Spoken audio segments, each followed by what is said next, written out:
two other things you might want to look for in a computer.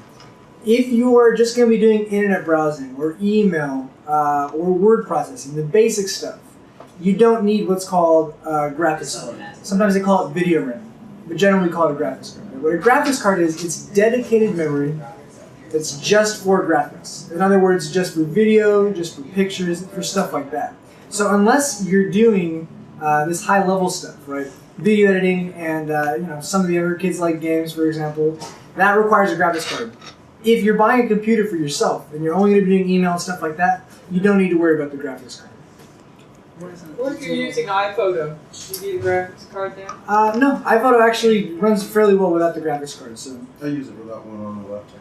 Sort of the distinction as far as what qualifies as the graphics that a graphics card works with, it's sort of 2D versus 3D. Anything like photos, pictures, anything that you just kind of see normally on the screen, like a internet window, that's all 2D graphics. It's like flat, like a piece of paper. And that's not really going to do anything on your graphics card. It's the more 3D graphics and special effects, so like a game that's creating this 3D world for you, or if you were creating 3D animations, like you see like the Pixar movies, that sort of thing. Or if you were going to be doing watching YouTube and stuff like no, that. That's all. That's playing video doesn't require that. Okay. Playing video, you don't need a powerful graphics card. Just creating video that you would. now there is one exception. If you're going to be doing basic video editing, you don't need to worry about the graphics card.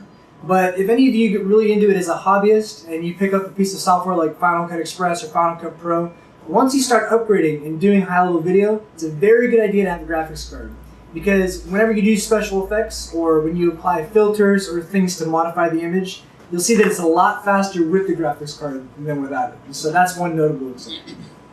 How about AutoCAD or something of that sort? That is very, very much something you want for a graphics card for. That's the type of 3D creation that you'll want that for.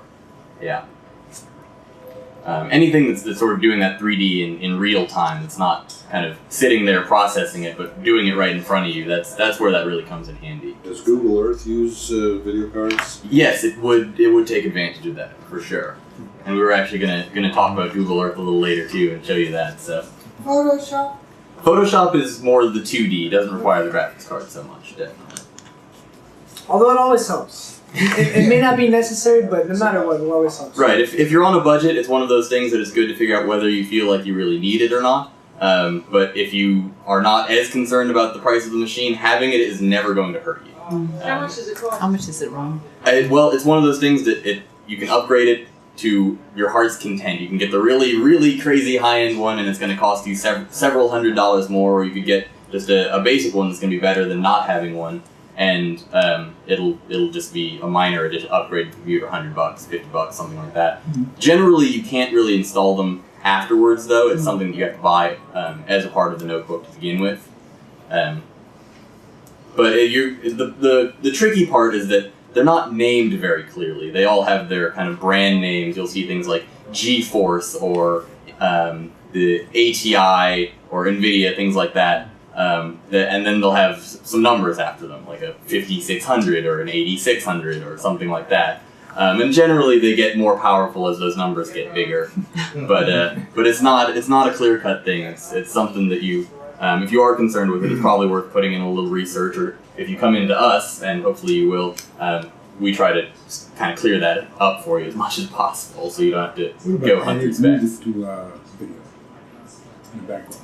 That's something that pretty much, if you can run the software, if you can run the program that does the video editing, that'll be fine. You won't have to worry about it. But you need an iPod or something to... Oh no, yeah. Any computer can do it. Would you repeat that question, please? The question was if you wanted to add music. If you're doing video editing of a home movie or an event, for example, and you wanted to add music to the background, do you need anything special? Do you need any special hardware? The answer is no. You actually can do that. I mean, as long as you can run the program, you won't have any problems.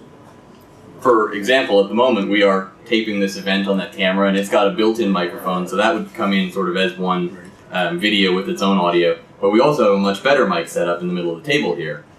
So we'll be actually taking this into a video editing program like Final Cut or Adobe Premiere on the Windows side is a good program, and basically lining the two of those up. And that's not something that's particularly difficult to do. As he said, if you can run the software to begin with, it really is pretty easy.